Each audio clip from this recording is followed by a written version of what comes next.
And good evening and welcome to a special edition of Hannity's America, Obama and Friends, the history of radicalism. Now tonight, we are bringing you an entire hour of Barack Obama's questionable relationships. Now we'll have exclusive information never revealed before about his ties to controversial people and radical groups.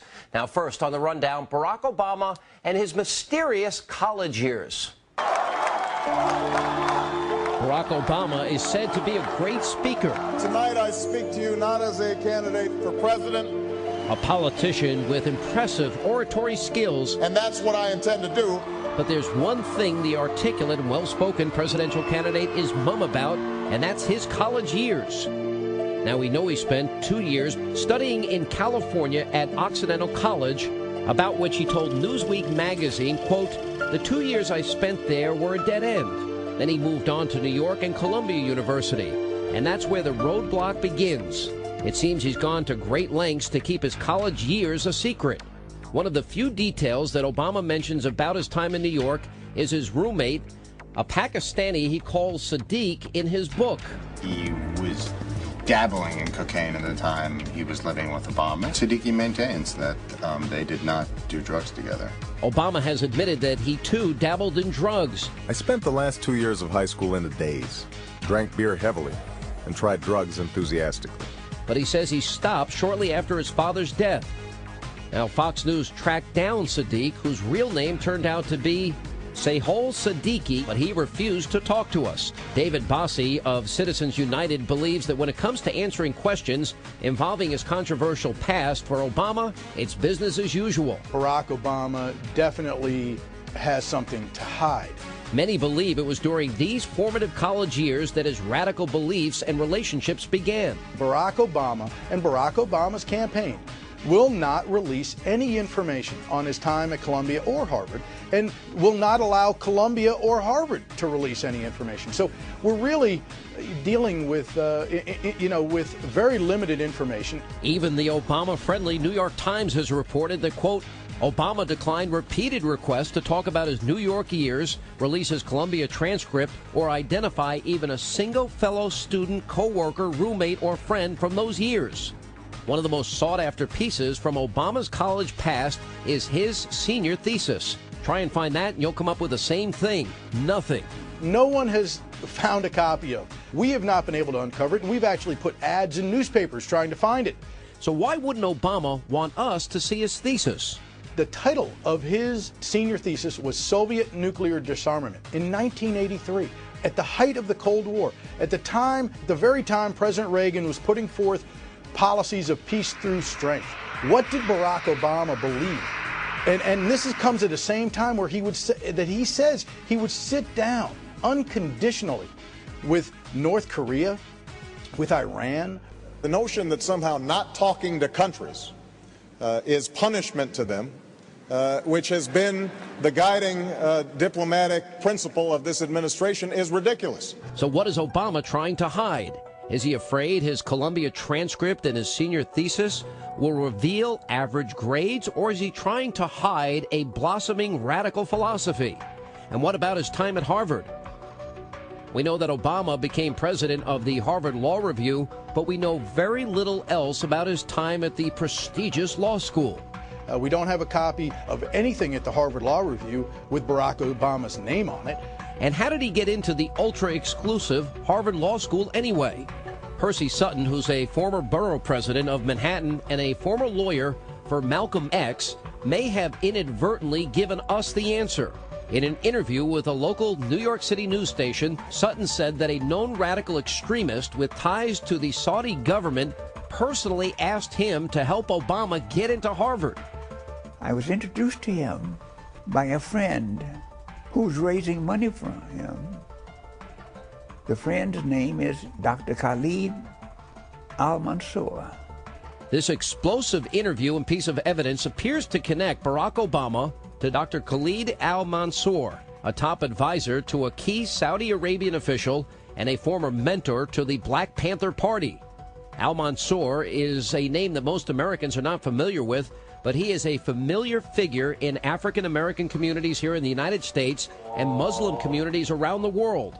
Al-Mansour is an author, a lawyer, a Saudi advisor, an Orthodox Muslim, a black nationalist, and an outspoken enemy of the State of Israel. Take a listen to his views on Jewish people. But the white Jews took over Judaism, and they are the ones who are saying, we want Jerusalem. We want Samaria. We want the Arab land. And they say, when you ask them, why do you want them? They say, God gave it to us. That's a lie. And listen to what he says about white America. So white people don't feel bad. Whatever you do to them, they deserve it. God wants you to do it. And that's whether you cut off the nose, cut off the ears, take flesh out of their body. Don't worry. God wants you to do that. That sounds like some of Obama's other friends. Oh, I am so glad that I got a God who knows what it is to be a poor black man in a country and a culture that is controlled by and run by rich white people. Before entering Harvard, Obama worked briefly as a community organizer for the Chicago-based Gamaliel Foundation, which is founded on the principles of the radical socialist Saul Alinsky, considered by many to be the godfather of community organizing. Tell us about, for example, the relationship as it relates to the belief system of Saul Alinsky. Saul Alinsky is a very central figure in Barack Obama's life precisely because of his time as a community organizer in Chicago.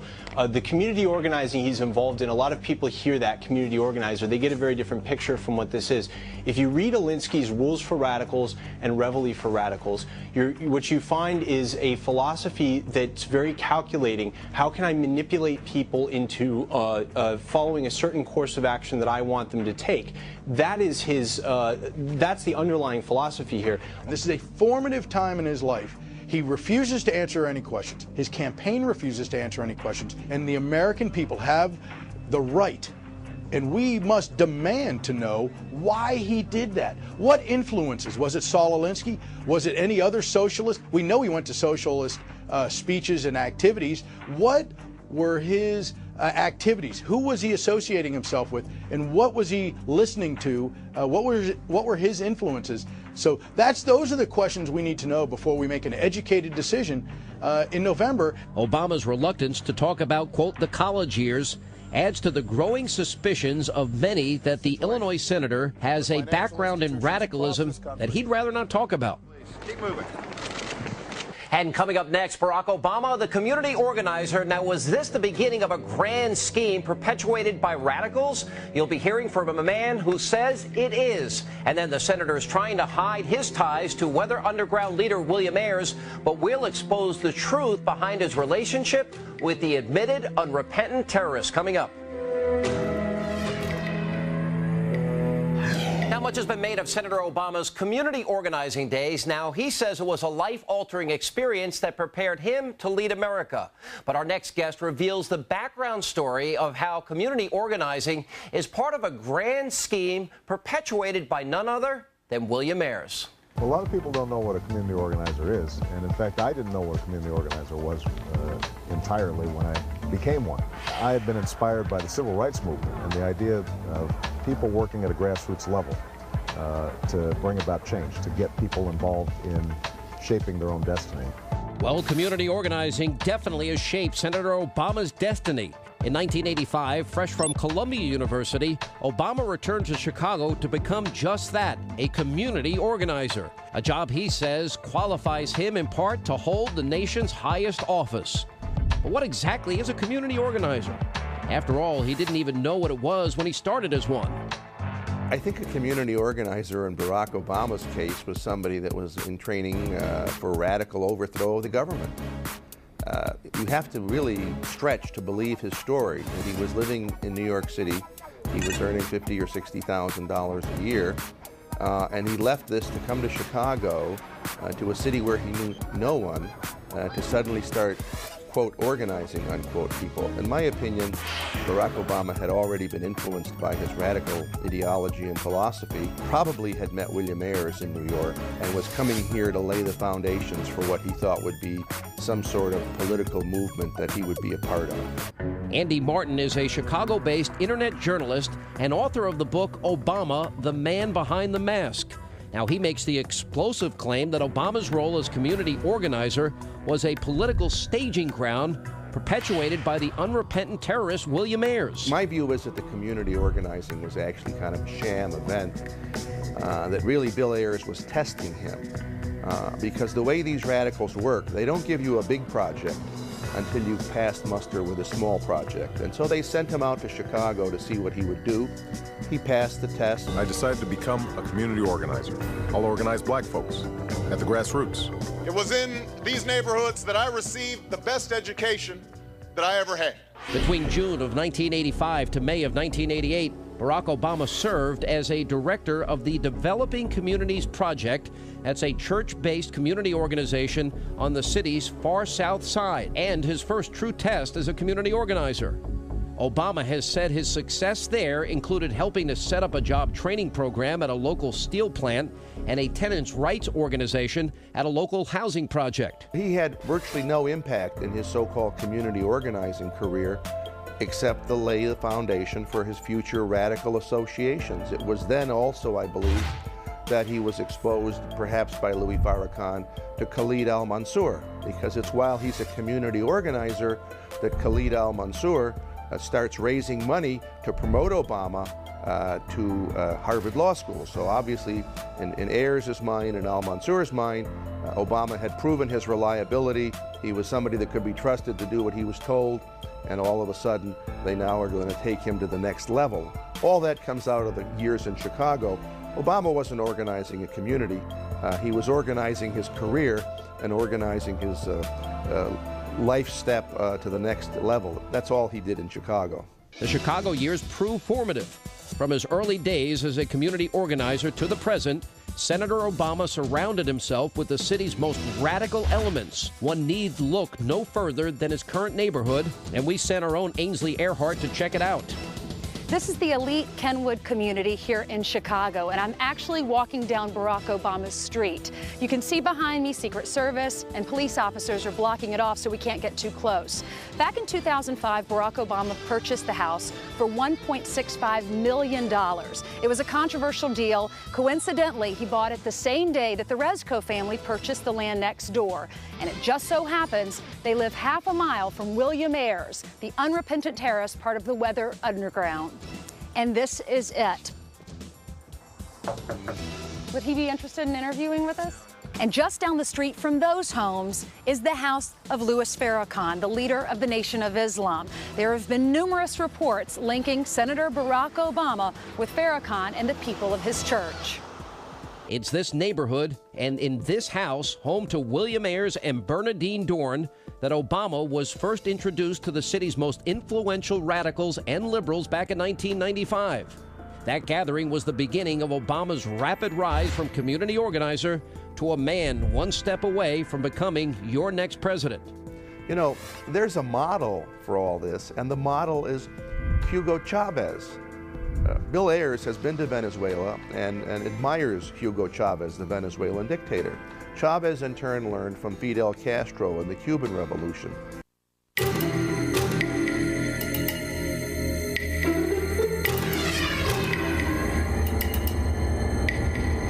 And good evening and welcome to a special edition of Hannity's America, Obama and Friends, the history of radicalism. Now tonight, we are bringing you an entire hour of Barack Obama's questionable relationships. Now we'll have exclusive information never revealed before about his ties to controversial people and radical groups. Now first on the rundown, Barack Obama and his mysterious college years. Barack Obama is said to be a great speaker. Tonight I speak to you not as a candidate for president, A politician with impressive oratory skills. and that's what I intend to do. But there's one thing the articulate and well-spoken presidential candidate is mum about, and that's his college years. Now, we know he spent 2 years studying in California at Occidental College, about which he told Newsweek magazine, quote, "The 2 years I spent there were a dead end." Then he moved on to New York and Columbia University, and that's where the roadblock begins. It seems he's gone to great lengths to keep his college years a secret. One of the few details that Obama mentions about his time in New York is his roommate, a Pakistani he calls Sadiq in his book. He was dabbling in cocaine at the time he was living with Obama. Siddiqui maintains that they did not do drugs together. Obama has admitted that he, too, dabbled in drugs. I spent the last 2 years of high school in a daze, drank beer heavily, and tried drugs enthusiastically.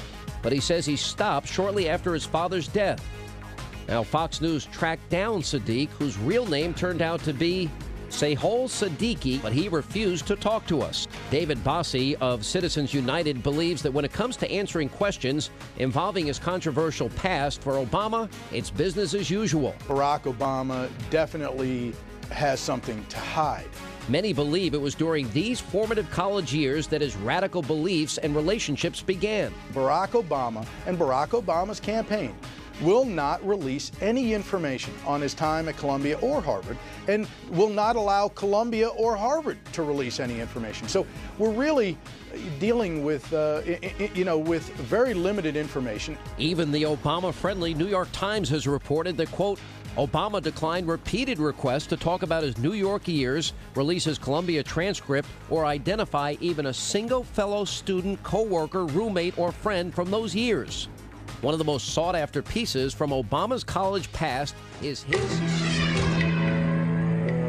And welcome back to the special edition of Hannity's America. We now turn to admitted and unrepentant terrorist William Ayers and the relationship with him that Obama continues to try and downplay. In the 1970s, a notorious organization called the Weather Underground was one of America's most radical groups of terrorists.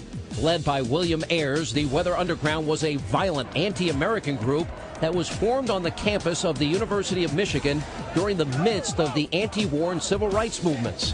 In 1970, they issued a declaration of a state of war against the United States government.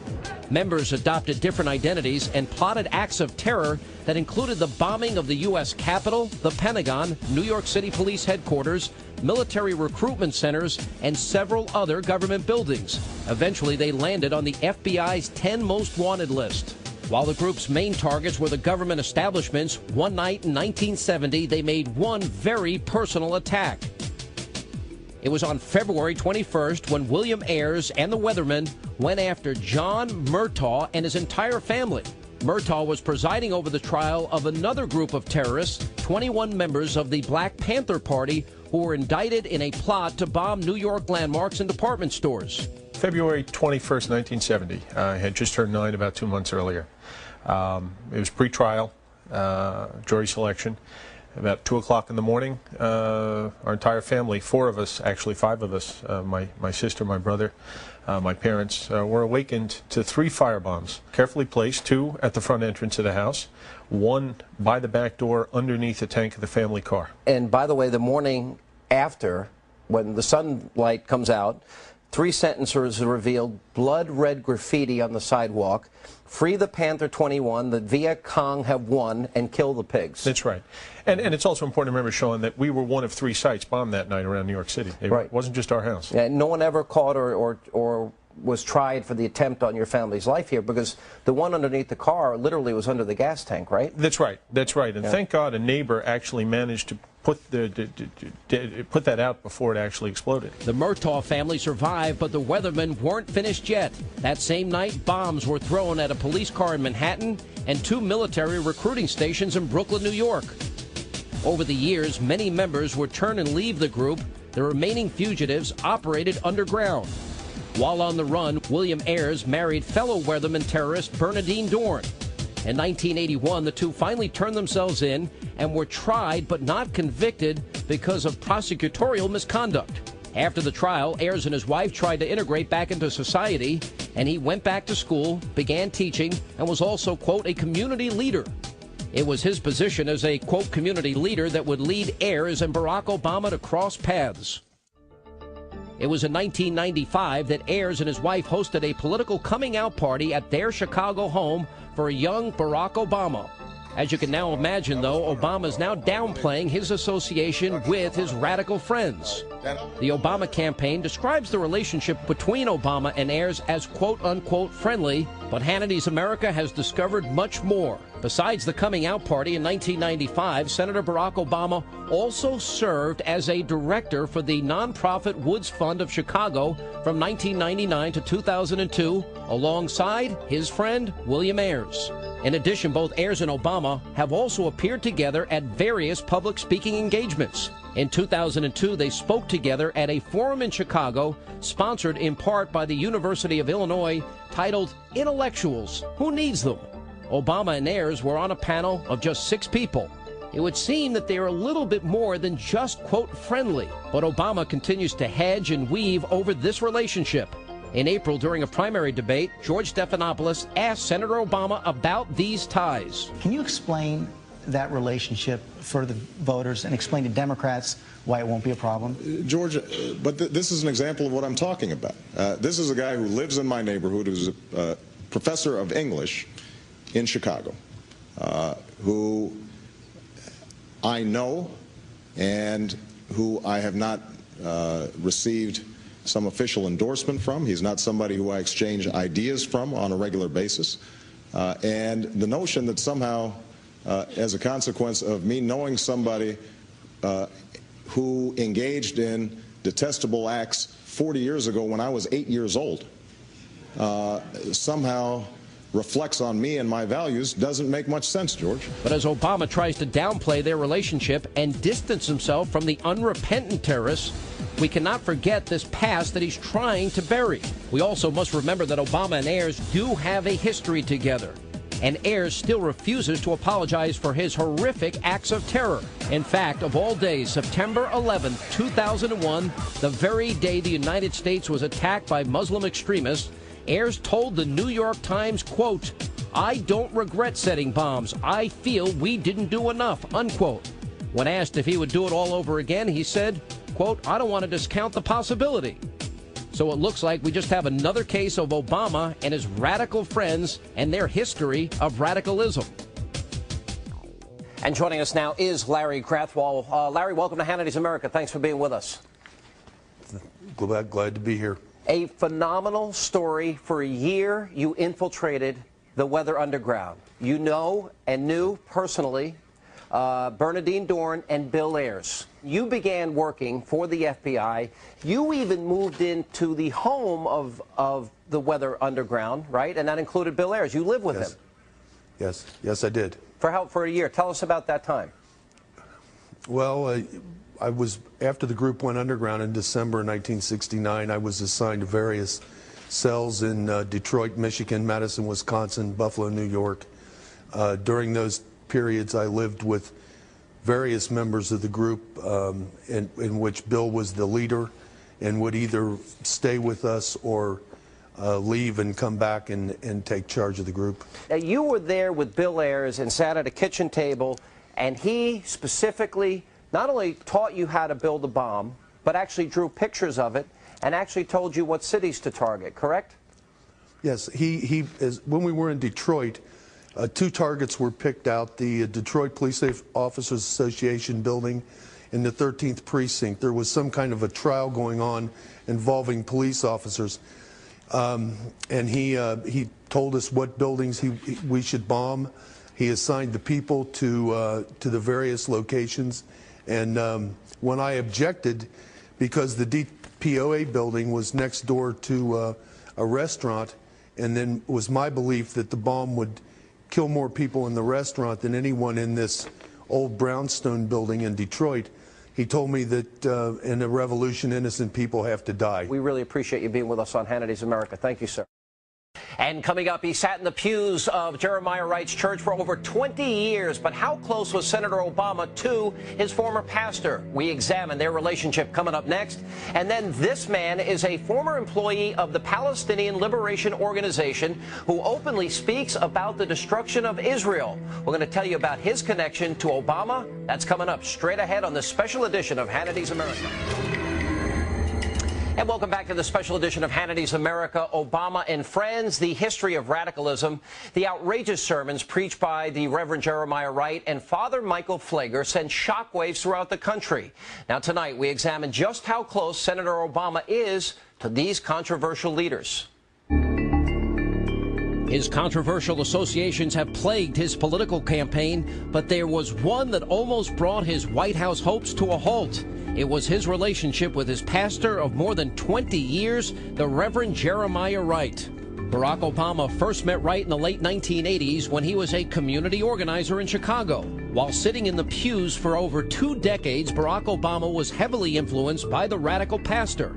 His second book, The Audacity of Hope, was even inspired by one of Wright's teachings. His admiration was so deep that Obama quoted one of Wright's sermons in his first book.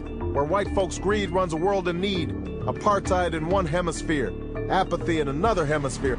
Reverend Wright preaches an Afrocentric theology, a belief system based on the writings of James Cone. He wrote of, quote, a theology whose sole purpose is to apply the freeing power of the gospel to black people under white oppression, unquote. Cone also claims that, quote, white racism is a disease. No excuse can be made for it. We blacks can only oppose it with every ounce of humanity. Liberation theology is a Christian school of thought that began in the 1960s in Latin America. It sees Jesus not just as a redeemer, but as a liberator of the oppressed. It's often cited as being a form of, quote, Christian socialism, since it mixes politics and religion. Our congregation stood in solidarity with the peasants in El Salvador and Nicaragua, while our government, through Ali North and the Iran-Contra scandal, was supporting the Contras. Jose Diaz-Balart from the Telemundo Network was stationed in El Salvador and Nicaragua as a war correspondent at the time. Liberation theology in Nicaragua in the mid-'80s was a pro-Sandinista, pro-Marxist, anti-U.S., anti-Catholic Church movement. I saw the churches in Nicaragua that he spoke of, and the churches were churches that talked about the need for violent revolution. Jesus Christ on the altar was not Jesus Christ. He was a Sandinista soldier. This is who Reverend Wright was supporting? Hannity and Combs was the first to expose Reverend Wright and his controversial teachings. Now, Reverend, if every time we said black, if it was a church, and those words were white, wouldn't we call that church racist? No, we would call it Christianity. We've been saying that since there was a white Christianity. We've been saying that ever since white Christians took part in the slave trade. We've been saying that ever since they had churches in slave castles. We don't have to say the word white. We just have to live in white America, United States of white America. And about a year later, the media began to catch up and the tapes emerged. God bless America? No, no, no. Not God bless America. God damn America. Senator Obama was in a bind. Does he defend his pastor and spiritual mentor of more than 20 years, or does he denounce him? As imperfect as he may be, he has been like family to me. One of my members just might turn this mother out, turn the tables on white supremacy, and have a black woman sleeping legally at 1600 Pennsylvania Avenue. He strengthened my faith, officiated my wedding, and baptized my children. And they will not only attack you if you try to point out what's going on in white America, U.S. of KKKA. I can no more disown him than I can disown the black community. I can no more disown him than I can disown my white grandmother. But Senator Obama's half-hearted attempt to ease the minds and hearts of Americans would not work. After keeping quiet for several weeks, Jeremiah Wright emerged at an NAACP event in Detroit and added more fuel to the fire. Arabic is a language, it's not a religion. Barack Hussein Obama, Barack Hussein Obama, Barack Hussein Obama. But he didn't stop there. The following day, Jeremiah Wright raised even more eyebrows when he spoke before the National Press Club. You cannot do terrorism on other people and expect it never to come back on you. This is not an attack on Jeremiah Wright. It has nothing to do with Senator Obama. It is an attack on the black church. Finally, after all the outrageous comments, the Obama campaign could handle no more. Michelle and I told Reverend Otis Moss that we were withdrawing as members of Trinity. But what took him so long? He distanced himself from Jeremiah Wright, But this was not the only religious leader that Obama would have to run away from.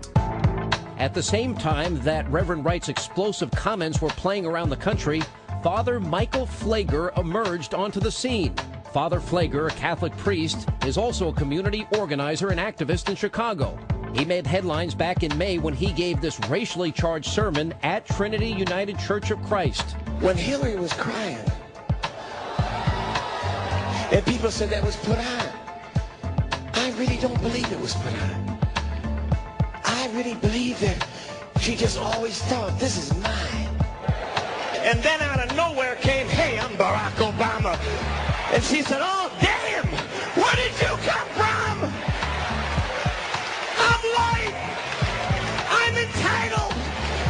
There's a black man stealing my show. Father Pfleger, like Reverend Wright, is a close associate with the Nation of Islam leader Louis Farrakhan. Father Pfleger has even called Farrakhan, quote, a gift from God to a sick, sick world and one of the most prophetic voices of our times. So how can they honor and praise a man who once said white men were the skunk of the planet Earth?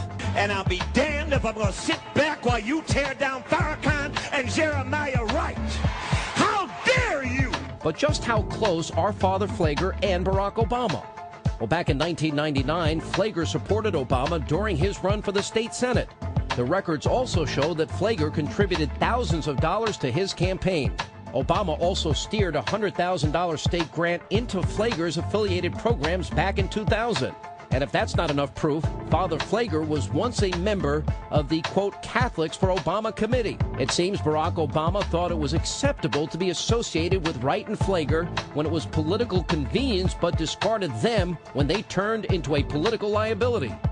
Unfortunately for Obama, the truth has been revealed and the American people know who his real friends now are. And still a lot more to come on this special edition of Hannity's America. Up next, Barack Obama has had some trouble with Jewish voters for his stance on Israel, but his connection to a man who has ties to a former terrorist organization may only make it worse. We'll give you all the details coming up next as Hannity's America continues. Barack Obama's stance on Israel caused major problems for him among some Jewish voters, and their concern with the presidential hopeful doesn't come as a surprise, considering his relationship with a man who has ties to the former terrorist organization, the Palestinian Liberation Organization.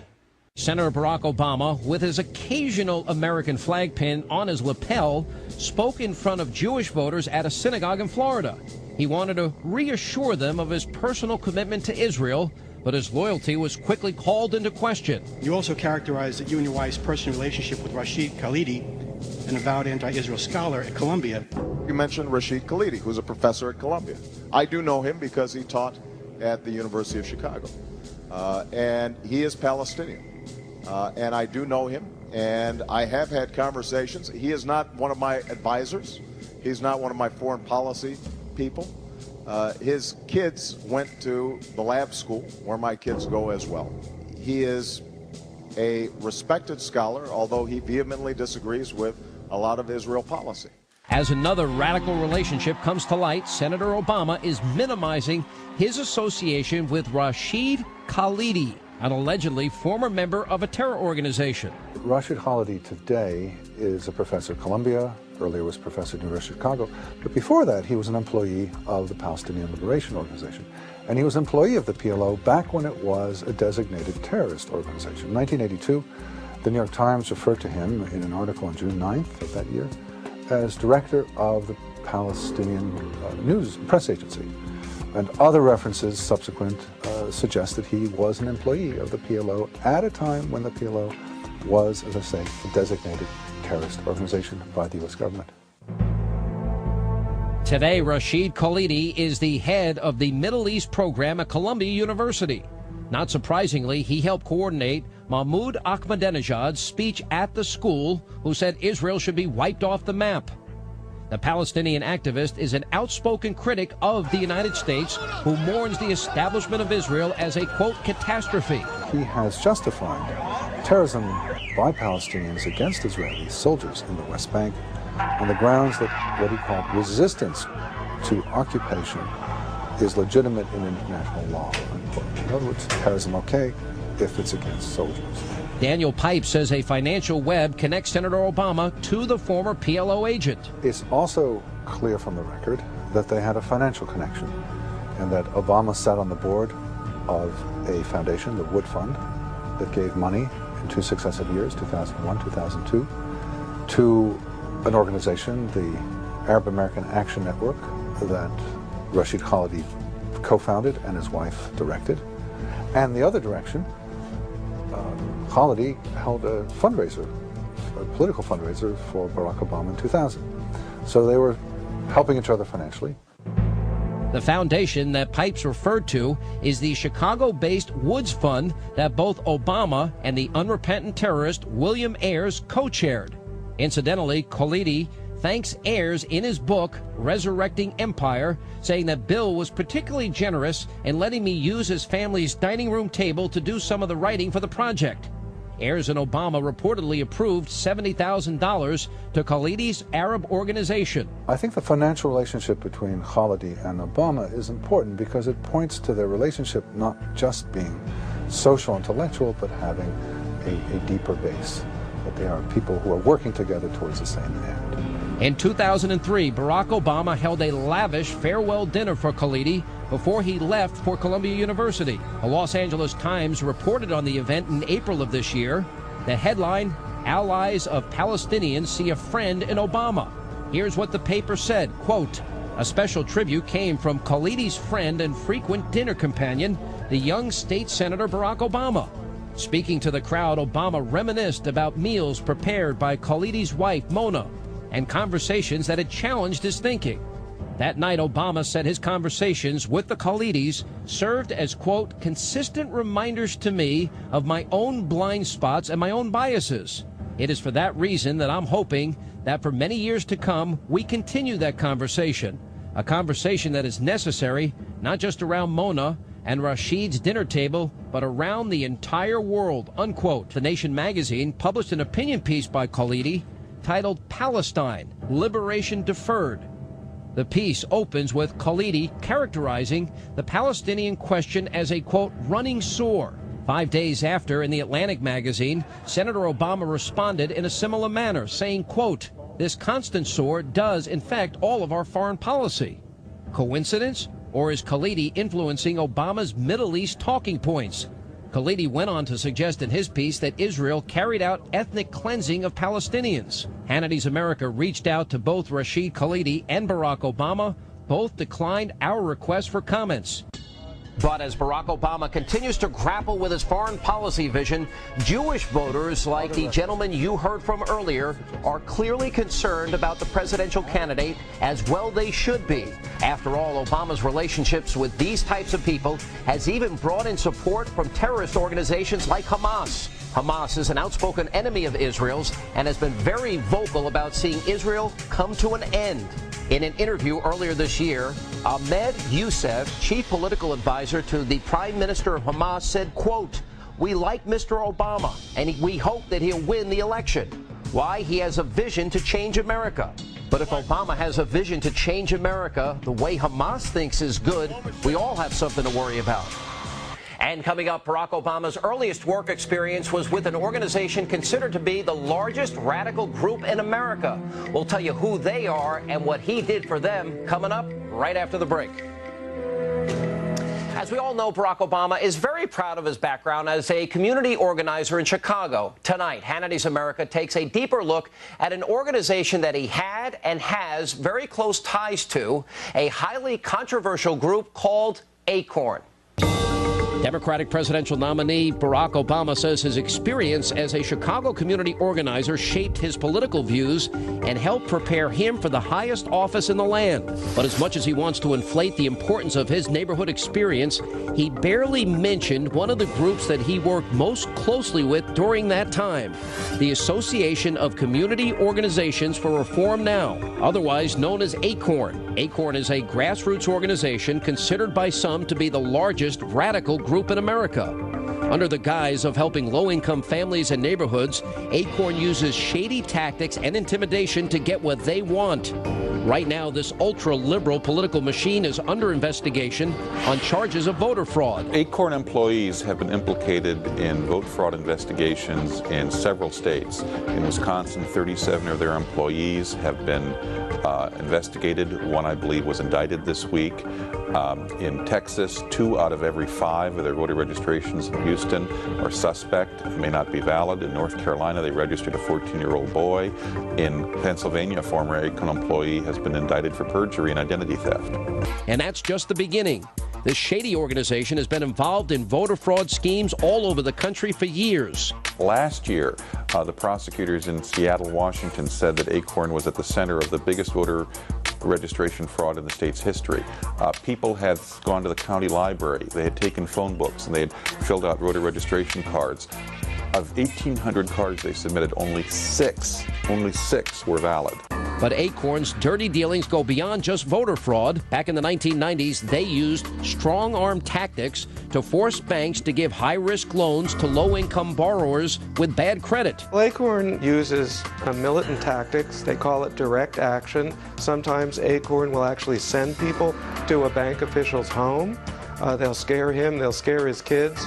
Again, all in an effort to get the banks to make these bad loans. Obama's connections to this radical group began years ago when he first became a community organizer and caught the eye of Acorn head Madeline Talbot, who asked him to train her personal staff. So all the up-and-coming leaders that Madeline Talbot was using as soldiers in her campaign against these banks, they were trained by Barack Obama. And on top of that, Barack Obama was channeling money toward Madeline Talbot and toward Acorn through his position at the Woods Fund and also in his position as chair of the board of directors at the Chicago Annenberg Challenge. And Obama's support of Acorn went even further. In some of their early election law cases, Acorn's attorney was, well, you guessed it, Barack Obama. He was their lawyer in a famous case in Illinois which upheld the constitutionality of the federal motor voter law, which prevented states from pruning their voter registration rolls to get rid of dead people, people who were not eligible, people who'd moved out of state. If he truly thinks that Acorn is a reputable organization, why has Barack Obama glossed over the work that he did for them?